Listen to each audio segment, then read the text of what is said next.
welcome to We Read Allegedly, where we're allegedly reading books. Sometimes we even finish them. This time, I finished it. Did you finish the book, Celeste? I did. I don't think John did. You have thoughts about the book. I do. Which is good, because we're going to talk about the book. It's like that's what this podcast is for. Maybe. First of all, hi. I'm Squid. Hi. Hi. Oh. I was like, why are you saying hi to me? I'll say hi to you too. It's fine. I'm Squid. Hello. I'm usually here. I think I've missed once. Once? That's all right? Yes. I'm also joined by Celeste, as you have heard. Hi. We are not joined today by our token male member, our male perspective. He had other things going on, so it's just us. I think he just didn't want to read the book. That's also possible because this month we're talking about one of my reads, which means everyone probably hated it. That's a strong word. Hate is a strong word. Everyone probably had strong feelings about it. That's a better statement. Yes. They're not always hate, but they're strong, whatever they are.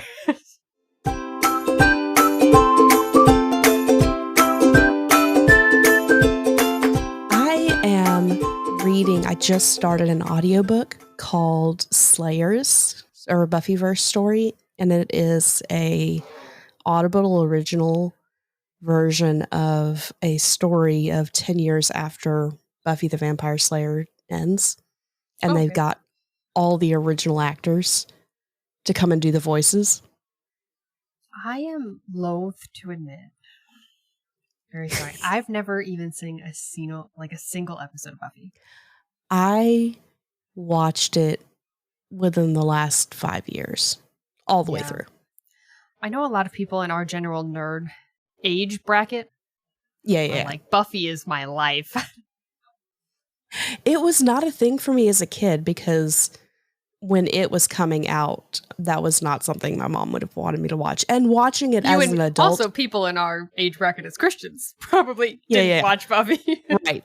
Well, and as an adult, I'm going, yeah, that was not something I needed to be watching. Yeah. It's a great... Like, I have a lot of nostalgia for it, if that makes sense.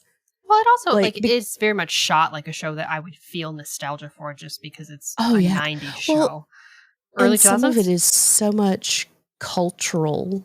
Mm-hmm. Like, you know how you have things that are culturally just everyone knows, even if they haven't watched it.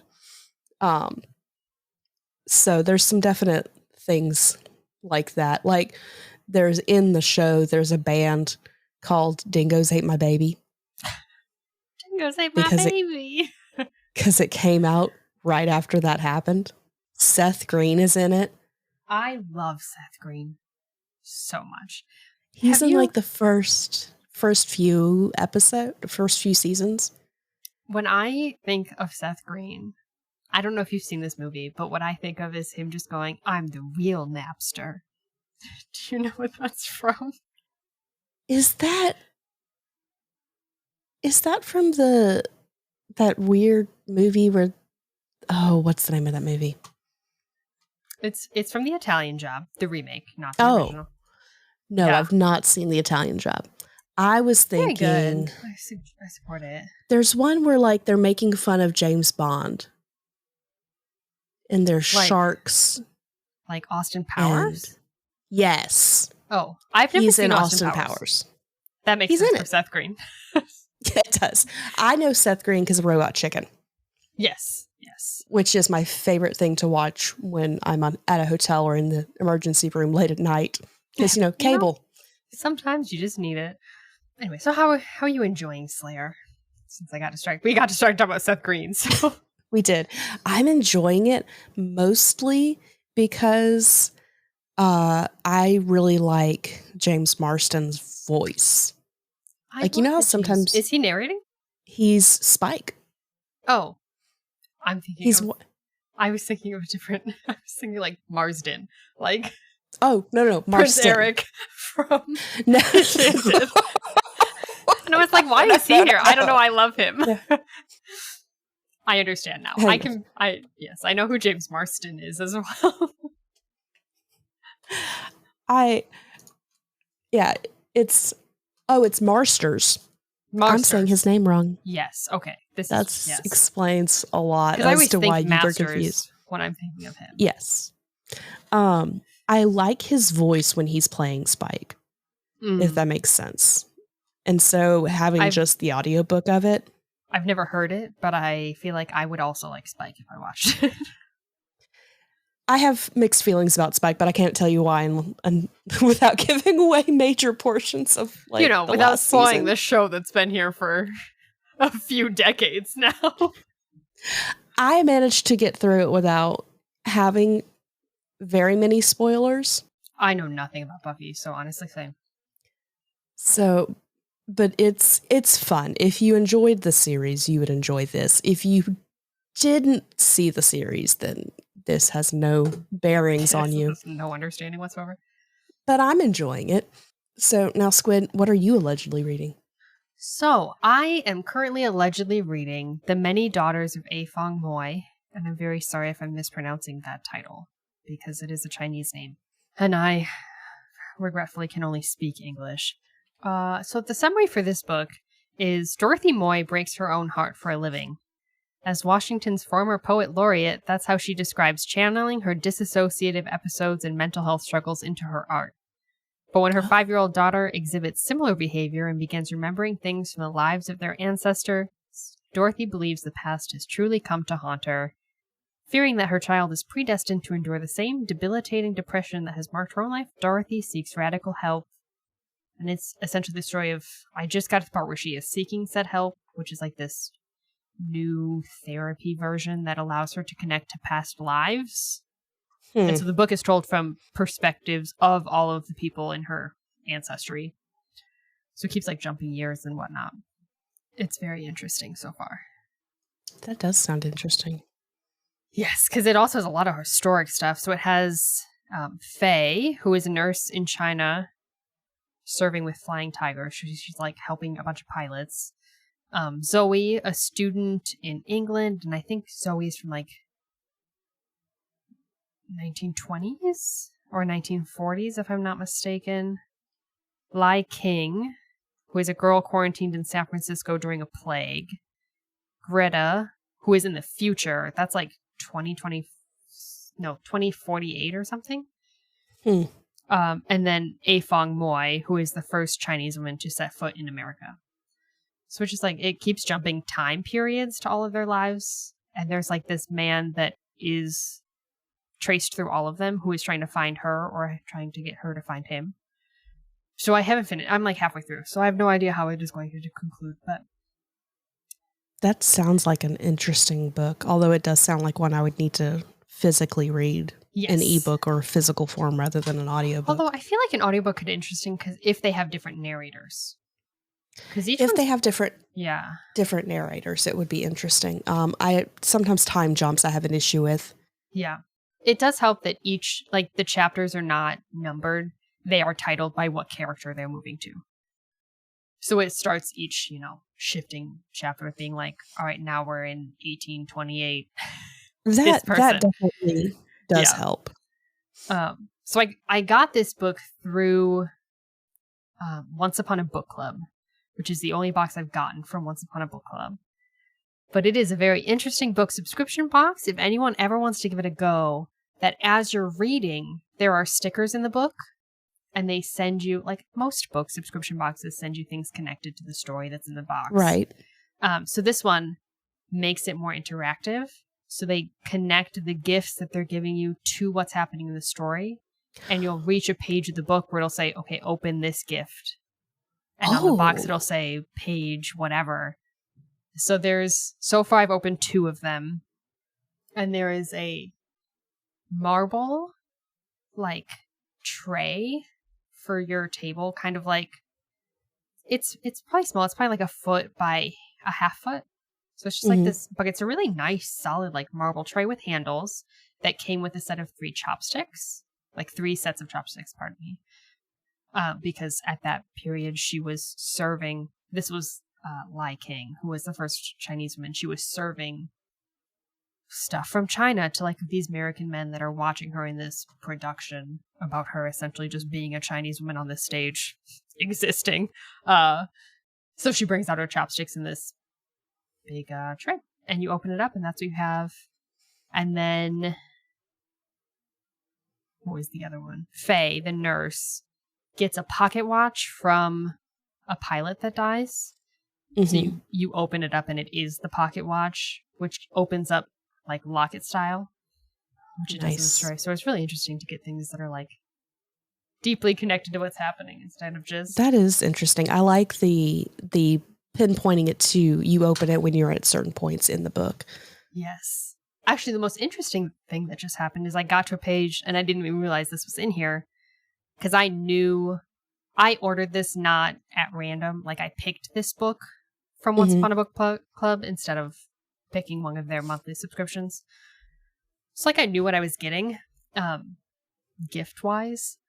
But there was a page in here that had a QR code with a violin on it because what was happening was someone's teacher was playing a piece on the violin, and you scan the QR code and it brings you to a YouTube video to listen to it while you read the chapter, which was really... Oh, that's fun. It was lovely.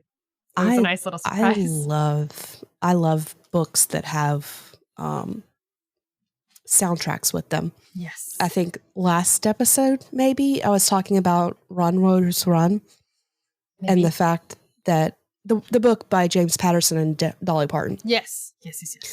The fact that there's an album to go with the book. So every song they mention in the book is on the album. Yes. And I'm definitely a person that like makes playlists for things just in general. So I love when there are playlists that are connected to things that I'm enjoying because that is a medium that I deeply resonate with. And it makes me feel more connected to whatever's happening. Well, and I like to listen to music while I'm reading anyway. Just because the nature of the way my brain works, the ADHD, I can't do just one thing at a time. Yep. So if I'm listening to music, then I can focus on the reading. Yes. If the music has to do with the book, it just like, it connects everything better for me in my head. Yes, very much. I agree with this. I do not have ADHD, but I do agree with this, just in general. Well, that's been wonderful. We're allegedly reading some books, and that's just, I've finished a lot of books this month, because we're also playing book log golf. Yeah, we are. I'm doing badly at it. You're like one of the highest, for those who may listen to the show that don't pay too much attention to what's happening in the Geek Devotions world, we have a game called Book Log Golf, which is reading your book backlog, and you're trying to get negative scores, so every book you read that you haven't read before, you get points taken off. And if you reread something you've read or buy a book, you add points on. Yes. And Celeste has one of the lowest totals, which is a good thing. It is, but I keep rereading books. I did see your positive score today. Like I keep... And I hate to say it, but it's not the only one because I'm listening to another book that I've read before. I'm just like, I have for peek behind the curtain, I've had a cold for the last week, so I haven't felt well. And when I don't feel well, I want comfort, and so I go to my comfort books. And so one of my comfort books are comfort books because I've read them before. Yeah, because you know they're going to be comfortable. I know the characters and I know what's going to happen. And if I'm not paying great attention, I can still follow the story. Yes, exactly. Whereas all my comfort books are really long classics that are sad at the end. Well, I'm pretty sure I said something about alleged reads. So we're going to go get into our main book now. Woohoo!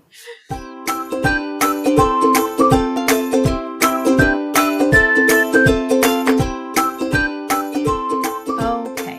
I don't know if the last episode ended saying that we were going to be reading this month, but this is what we're reading this month. So welcome, everyone. I haven't listened to it yet. You edited it.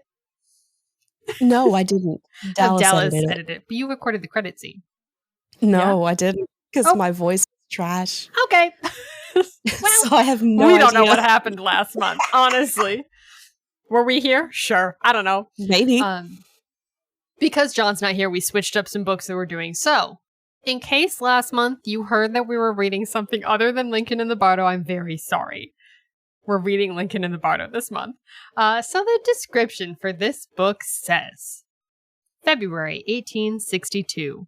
With the Civil War less than 1 year old, President Lincoln's beloved 11-year-old son, Willie, lies gravely ill.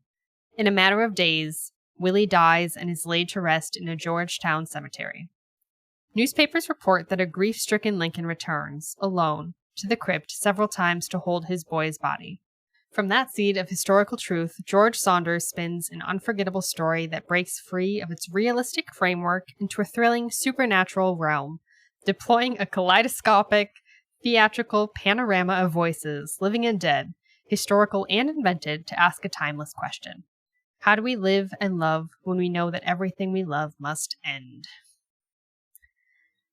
Until this moment right now, I have not read the back of this book, and I feel like that's a really good description of what this book is. That is a good description. It's almost like they wrote it for this book. Ooh. Wild. You would think. Now, I'm going to pull a John here, Celeste, and say, okay, I've been very curious about your thoughts. Because you keep hinting at them in chat and then going, I'm going to save them. I'm going to save them. Yeah. So, to preface for those who have not read this book, it is almost written in play-like style. It is. So there are, it is all dialogue. There is no narrative form. Any narrative form is coming at the explanation of someone in dialogue describing what they're seeing. And there's probably 115 different voices in this book, I would guess. There's a lot. I'm picking that number out of thin air, but there's a lot of different voices. And it is basically lines or chunks of dialogue, who has said them, lines, chunk of dialogue, who has said them, so on and so forth. Yeah. And I listened to the audiobook because the cast for that was stacked, man. Stacked. Let me pull up the list that I sent. Here we go.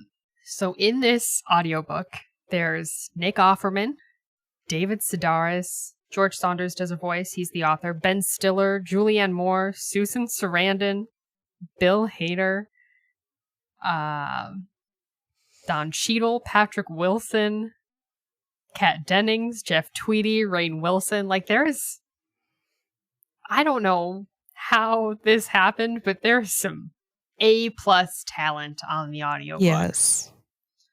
And I started the audiobook and could not follow the story that way because of its structure. But I know you did the audiobook, Celeste. So how was that experience for you? I had a hard time following the audiobook, but it was one of those things of I didn't have the ability to get the book. I tried to get the ebook from the library and it's just backed up. Yeah. I still would not have had it. So I was like, okay, well, I have the audiobook. I bought the audiobook, so let me go ahead and finish the audiobook. Yep. And so once I got past maybe the first few chapters and I kind of figured out what was going on, I was like, okay, I see what's happening here. I'm good. Yeah. I will say though that I think I would have preferred reading it. Simply because of certain characters.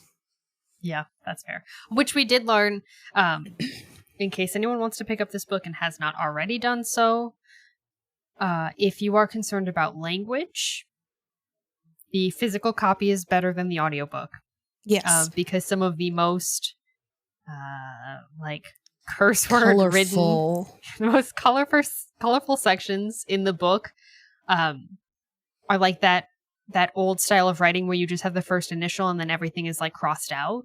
The audiobook, apparently they don't do that, which I was really surprised by. So they say every word. Yes. And there's a lot of colorful language in those sections specifically that you miss out on not miss out. You don't have to hear and or read them if you're reading the physical copy. There was one, and because they interspersed things that had actually taken place. So actual quotes from newspapers, from other books, from kind of things like that. Oh, kind of? Most of those are made up. Really? Yeah. There are some. So I found this book. Clearly didn't do my research. Yes. So I found this book through a different book podcast that I listened to, actually, and they were talking about it. And I believe they looked it up and said that there were like some actual quotes in this, but he made up most of them. And like the newspapers related to them and where they're from, and the historical event of Willie Lincoln dying is true. Yeah. Everything after that, questionable. There was a section where it was supposed to be a quote of someone talking about Abraham Lincoln, President Lincoln, and what they thought of him. And it was a point where they were trying to point out how he felt like he wasn't doing the right thing. And so the wording that was chosen was very racially charged. Yes. And very it was true to the time. Very true to the time. But also for me personally, it was hitting a certain level of cursing that once or twice I'm like, okay, that's unpleasant, but I live in a world where that is normal. And it was every other word. Yes. Which those sections are the ones that are censored in the book. Mm-hmm. So if you're reading it, you'll know what they're saying, but you don't have to, like, you can skim that section and be I understand what they're saying. Which is unfortunate that they didn't. I expected like radio edit version for the audiobook. So I was surprised when you said that they didn't. No. And so it was that one in particular. It wasn't even the characters who were dropping F-bombs all the time. They were bad enough. But it was that one section where I was like, this feels like I'm being assaulted. Was it like the lieutenant or the captain? No. It wasn't a character. Okay. It was quotes. It was one of the quotes. Yes. So it fit with the time, but I had to stop listening because it was too much. Yeah. In such a short span of time. I mean, the clip is only, like, if you were to clip it, it's probably only 45 seconds. Yeah, most of the quote sections are a page or 2 pages. It legitimately, it was bad. Yeah. And again, I understand that, like, I am sensitive to certain words because of my beliefs, because of how I've grown up. But then this was just so much. I was like, I'm being overwhelmed. Help. Which it makes me think of, and this is going to be a bit of a tangent, but I think the few comments I did get about this book from you before this made me think of this. Specific, not about the cursing, because I also could have done without the chapters of the couple that curse all the time. Right. That was a lot. But specifically, like, the racially charged language, and, like, there is a character in this book that was, like, a colonel or a captain. I forget what his title was. Yes. That's, like, a very, like, aggressively racist character. Yeah. And this is a book from 2007, so it is not a historical book. But he is writing very true to the time period he is writing of. And one of the things I do really appreciate about this book is that George Saunders put a lot of research into, like, regional dialects and the way people referred to things. So it's like, it's very true to the time. And it makes me think of, I don't know if it was last month or the month before, where I mentioned getting to hear Dave Edgar's at the Lit Fest in Chicago. And someone had asked a question, because he got on the topic during his talk of banned books. Someone had asked a question because they had changed some Dr. Seuss stuff recently and had changed something else that was, like, very popular books. And someone was just asking, like, his opinion about this. Right. And it sparked, like, his answer sparked a really good conversation between me and John Michael, who was with me. Because he had said, like, we cannot, like, you can not let people read books if you want. Like, if you do not want to allow people to read a book, great. You cannot change them. Like, you, under no circumstance can you edit the language to make it more palatable. Because as soon as you do that, it will never stop. And it will just constantly be changed. Which is why in this book I can respect and understand why I have to see this language. And I think in certain contexts it's good to see it and know, like, yep, that's accurate, and let's never go back to this. And as long as it's being used in a educational way. Like, this book was not educational, but it is being used to portray a time. And so to sanitize it would have been wrong. Mm-hmm. But at times it was a bit too much. Right. Just which is not to say that you need to be comfortable with it, because I think you should be uncomfortable with it. I don't think there's anything wrong with saying, I had to walk away from that for a minute because woof. But that was a bit too much. It's good to be reminded of these things, because it is good to know where you shouldn't be. You know? Yeah. It's good to not pretend like it never happened. Right. That's dangerous. Because if you erase the things, it's a problem. Yes. That was a very interesting perspective on banned books that I had never thought about it in that context of him being like, as soon as you change something, you will never be able to stop. Yeah. Because you'll just be keeping like, well, what if I change this to make you comfortable? And what if I change this to make you comfortable? And then nothing matters anymore at all. Yep. And for more on that topic, go listen to our episode on Fahrenheit 451. Yes. Very good. Because that was a good conversation. So I think overall, I didn't dislike the book. I know it's definitely not the style that either you nor John prefer to read. So it's, well, and no, not necessarily. I enjoy books like this. Mm-hmm. But my thing is that it just got weird. It did get weird. The stories that I was interested in ended, and there was still 2 hours left. Yes. And I'm sitting here going, what else is there? I will say, much like the podcast I listen to, I don't want to give away how this book ends, because I do think how it changes and gets weird at the end is kind of like a very important development in the story. And this book see that. This book is new enough that I'm like, if you haven't read it and you're interested in some experimental literature and you want to read it, please go do it. Because I also went into this blind and it hit a point. But I think reading the physical copy would have also helped in that respect for you. Yes. Like, that's about the point where I was like, I need to know what happens next. I need to turn the page and see what's going to be on the next page.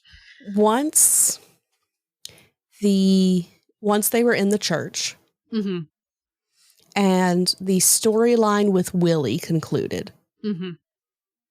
I was done. Yeah. I didn't care about anything after that. I see. Absolutely no cares given. I wanted to know so many things. I was much more invested in Willie than I was in any of the other characters. And, well, I know, we read the same book, so, like, the same things are going to be true across both of them. Right. But I started the audiobook and had to stop because I couldn't follow it. Went back to my physical copy. And I think based on just, like, the first few chapters that I listened to, I did feel more invested in, like, Roger and Hans reading it than I did listening to them. But I don't know if that is true of everyone. I just found that because they are Hans Volman and Richard Belvins III are like 2 of 3 main narrators. Gotcha. And I Googled it and there's 166 different voices in this book. So I was aiming low when I said 115. It's a lot. But yeah, this man used a spreadsheet to track it. So I respect that. He had to have. So it was, it was a well-written book, mm-hmm. and I was invested in the story with Abraham Lincoln and with Willie. Yes. And everything surrounding that, everything else didn't need. Fair. Just And didn't need it. I will say, for anyone that perhaps is like not as up to, I won't even say up to date on like the literary world, but may not know as many like wide-ranging small authors, quote unquote. George Saunders is very well known for short stories, and this is his first novel. Oh. Yes. So like that explains a lot to me. Yeah. So he has some apparently very good short stories, even a novella that I think he put out right before this one. But this is his first long form. And it is very experimental in its composure. So it is not like your typical novel. And very interesting for someone that's like really wants to explore what you can do with the structure of noveling. Yeah. But perhaps if you're just looking for a story about this topic, it's not going to be what you want to delve into. You have to be ready to kind of like sit back and be like, take me wherever you want, because I don't know where we're going. Well, and legitimately, I had no concept of what this book was at all. And so I almost think that if I had known better what I was getting into, I would have enjoyed it more. That's fair. And I think, like, I suggested this book and I knew nothing about it. I only knew that it had won Booker Prize and it was like well regarded. I had seen it. I want to say it won one of the audio awards. I think it might have. I wouldn't be surprised with the cast. I mean, the cast was fantastic. The voice acting was great. Yeah. It was just it was a bit too much for me, and then I just got bored by the end of it. Like, I legitimately was just done. Which is why I think, actually, once again, it's one of those books I'm like, reading it physically is helpful, because I breezed through it because of its format. It's like if you're reading a play, you're going to get through a play pretty quick because you're not spending quite so much time like having your eyes distracted by full blocks of text, you know? Yeah. So when I first sat down with this book, I got through the first 100 pages in like an hour. I was cruising and it was snappy and quick. I did have to laugh at first when first introduction. The first introduction. When the guy was like, that poop is still in there with me. And I was like, what is happening here? Yes. Like, you learned pretty early that this is kind of like, it's taking place in a cemetery. And like the 166 voices are like these ghosts in the cemetery that have greeted Willie who has died. And like, I don't want to say how it ends and like what conclusions they come to, but I don't know. And some of it for me, it almost felt like I was expecting I knew that this was about ghosts and I knew that there was going to be that type of thing, but I was expecting a book more grounded in realism. Oh, yeah. To an extent. And so the fact that they kept going, no. The fact that they kept saying sick boxes.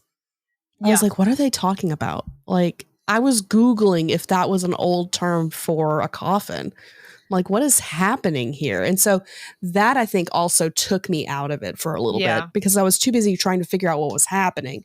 It's the same reason that I didn't enjoy Shadow of the Gods as an audiobook, but as a physical book, I loved it because I couldn't adjust to the words that they were using. I couldn't figure out what they meant because for some reason thought cage, because the thought cage was actually, that's pretty self-explanatory, but just some of the names and the things they're describing, you know, when you're in a fantasy world, it helps to have the sentence structure so you can see what you think it might be.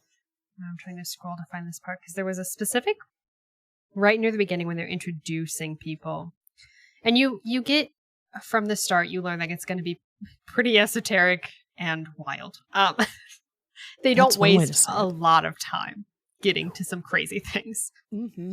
But I found one of the most interesting, I think it was Roger's story, because Hans is who opens the book, and then Roger, one of the other main narratives, comes in later.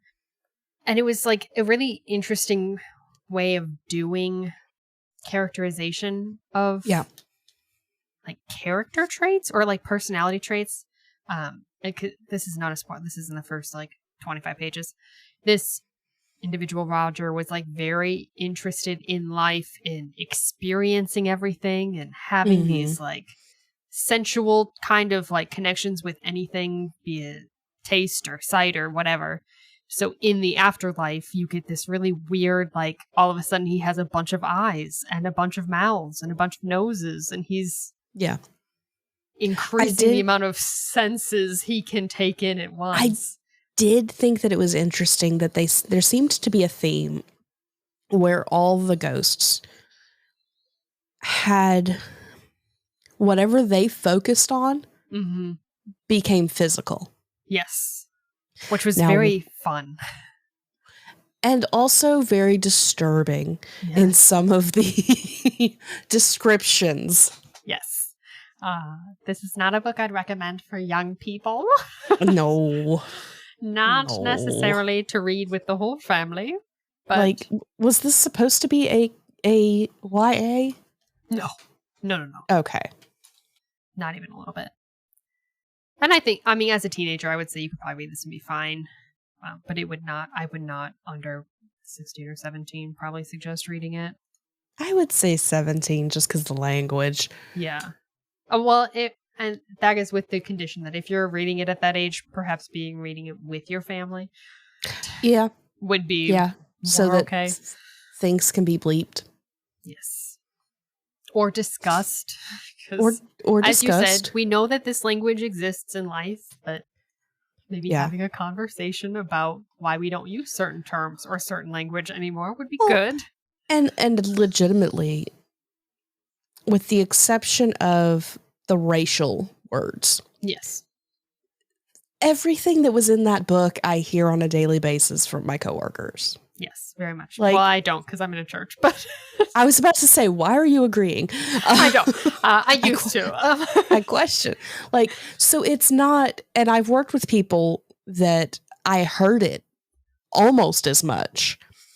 And so it's not so much that it was oh, my poor innocent ears, I don't hear this language. It was just excessive in one span. And most of, maybe I might not have just picked up because I do also have a tendency when I'm reading to like skim over those words and just not pick them up as much. So I do too when I'm physically reading. It's harder when you're like actually hearing it because I feel like it connects a little differently. But the major sections in this book that have just straight curse words are technically bleeped in the book. Yes.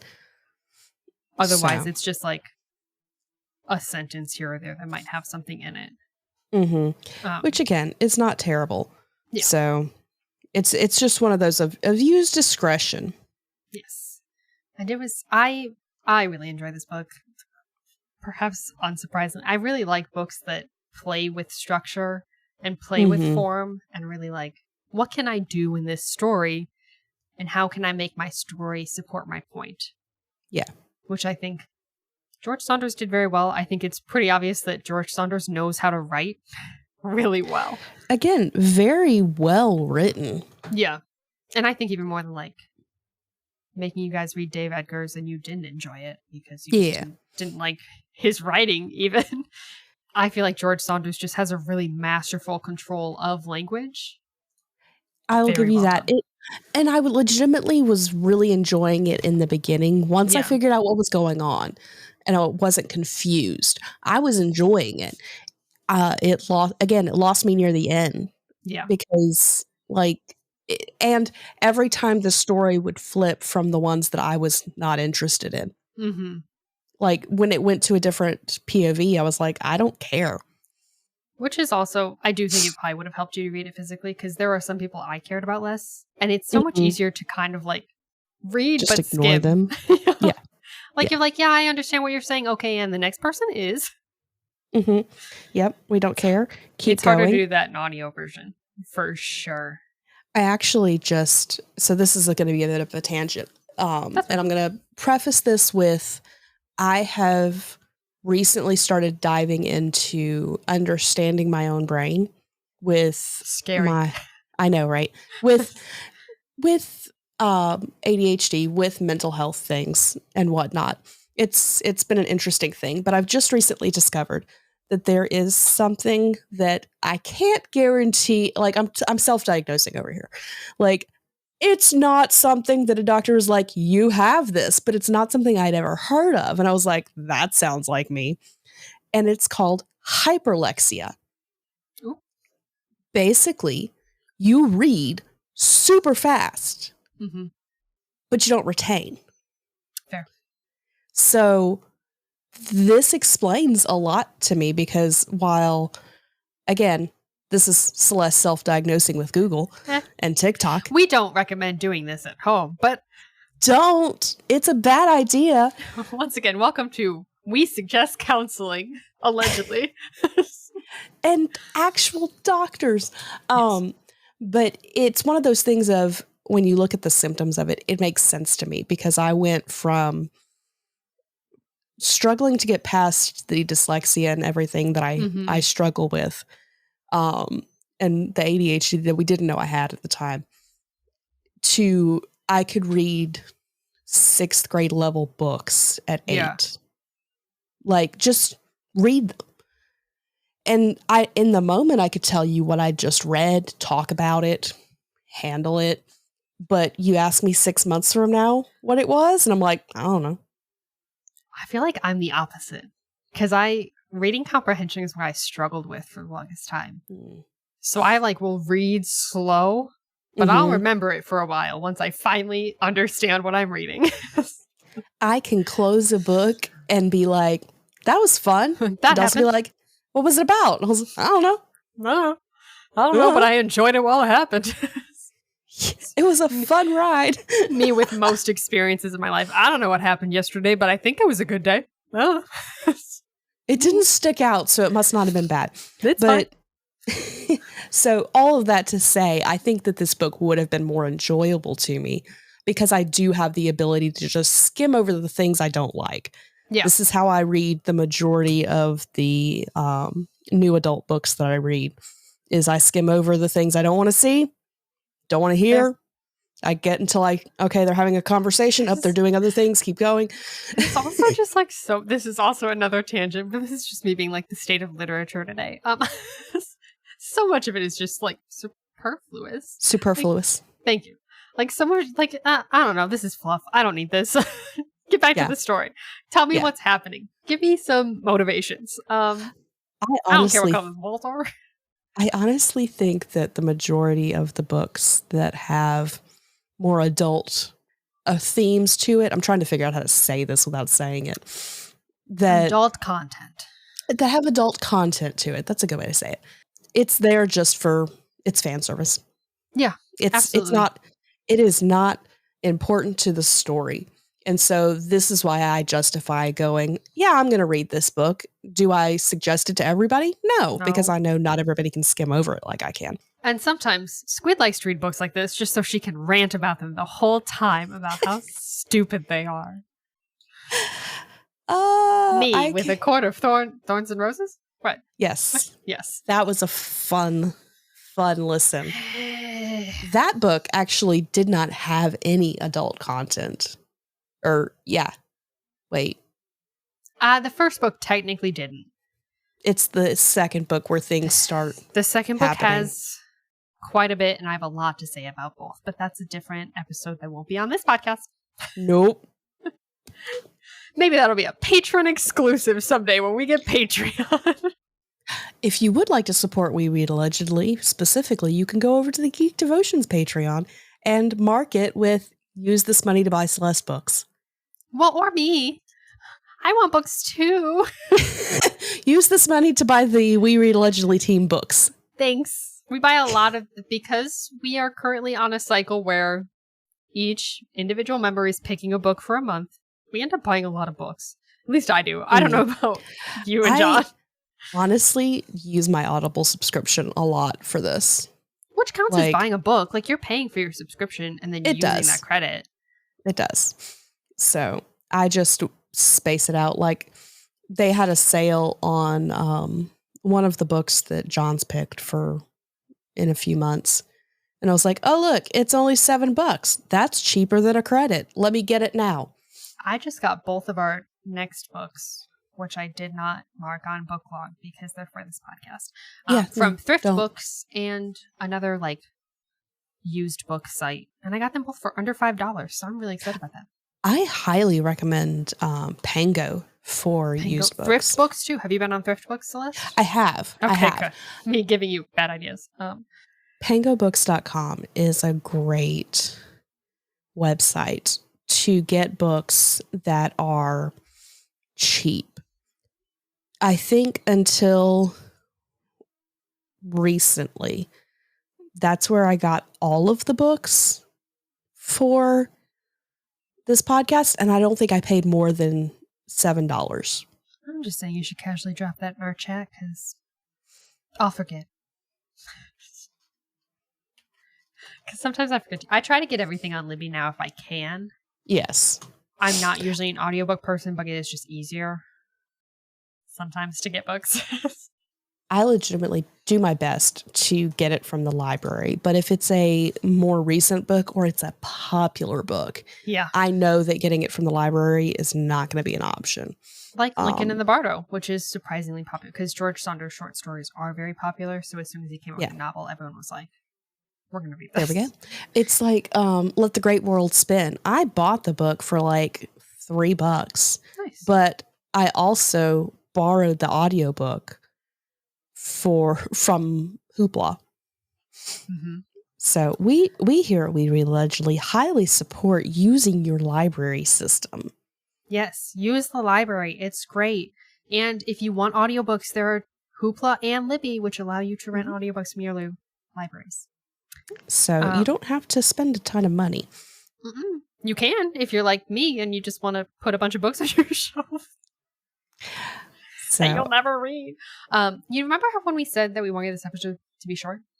Remember Yeah. I do. So, do you have any spiritual takeaways from this book, Celeste? Not that aren't a spoiler for the end. That is similar to how I feel, although I had a bunch of spiritual takeaways. Okay. One of which I think is, because I will save the easier one, because I do think people should read this book in physical form, ideally. Go pick it up. I do think the ending is very interesting. I think the way he portrays the ending is very interesting. The kind of twist, the reveal, I suppose, is done really well. But so through the sections where there are like quotes from magazines and newspapers and books and things, most of which are made up, but I did Google it, and some of them are actually from real books at the time. It's just like a small amount of them, and then he just like extrapolated and made up a bunch of them, which I love in a book. Not a spiritual takeaway, but I like when people make things that feel connected to reality but are still fiction. Right. I love when there are footnotes in a fiction book that have nothing to do with reality but have to do with the reality of the book. Anyway. And yet you still didn't care for Night Film. Night Film wasn't bad. If you want to hear my thoughts on Night Film, go check that episode out. Like episode 3 or something? That was early. It's early on. Maybe like and I'll 5. check it out. I think it was John's second book. Keep talking. I'll look it up. Anyway, so there is one section, and I'm just going to read these several lines. So each line of dialogue is a different citation. And it says, the doctor assured Lincoln that Willie would never recover. Lincoln heeded the doctor's advice. Lincoln failed to overrule the doctor. Electing not to err on the side of caution, the president advised that the party proceed. The party went ahead with the president's blessing, the little boy suffering horribly upstairs. And a lot of the sections like this that have citations show how easy it is to put personal spin on something that happens if you're not the person that's making the decision. So a lot of things are about like Willie being sick. Lincoln and his wife were hosting a party at the time. There's a lot of the citations that are about like, how dare they host a party when their son was sick and their son was dying, and none of them wanted to host the party, but they were obligated and they wanted to do it even though their son was sick. It was like all of this it's very easy to be persuaded and swayed by people if you don't know what the truth is. You don't have like a solid grounding to check in with. So it is not the easiest spiritual takeaway that I took out of this book, because I had a lot of really good bookmarked pages that you will just have to read the book to learn them. But it was one of the ones that I marked down where it's like, it's just so easy to hear someone say something with confidence and be like, that must be true. Yeah. Like, they're so convicted of this, and I'm kind of convinced as well. Like, yeah. And not having a source to bring it back to is very dangerous. If you don't know, who do I go to actually check this information against? And to bring it to scripture, you have to check the context. Yeah. Like, context is also very important. We understand that the scriptures were written in a time frame and set in a era, but we also know that they are something that is beneficial to us today. But just because it's beneficial to us today does not mean that it was written literally with 2023 in mind. Yeah. So just that reminder that, once again, you need that groundwork of truth when you're hearing things that are contradictory to know how to evaluate them and kind of weed through them on your own. Because, again, like, not all of scripture has answers for everything. It's not going to tell me what time I should go to work in the morning. It's not going to tell you if you should have pizza or hamburgers. Yeah, like, there are things that you will just have to make judgment calls on, knowing that, you're going to personally answer for what you decide to do in your life. But as long as you are checking the big things against what you know to be absolute truth, and knowledge from scripture is very good. And also to just know that perspective changes depending on who you are. So grace is also really good. Yeah. So instead of, pardon my language, but damning someone for a choice they made, thinking that they decided to proceed with the party no matter what, even though their son was sick, and kind of attributing actions or motivations to people's choices. Right. Without being them is dangerous as well. I think we are good. Be nice to someone today. Be kind. Be kind. Give grace. Give people the benefit of the doubt. Grace. Be forgiving. Okay, well, until next time, so long and thanks for all the fish. Bye. Bye.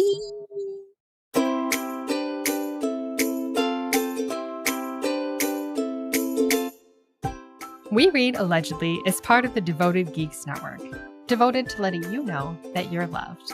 If you liked what you hear, please like, rate, and subscribe wherever you listen to podcasts. If you want to get connected with us, you can join us in our Goodreads group, and you can join us every first Friday of the month as we read, allegedly, a new book. Next month, we'll be doing something that we haven't decided yet. We'll see you then!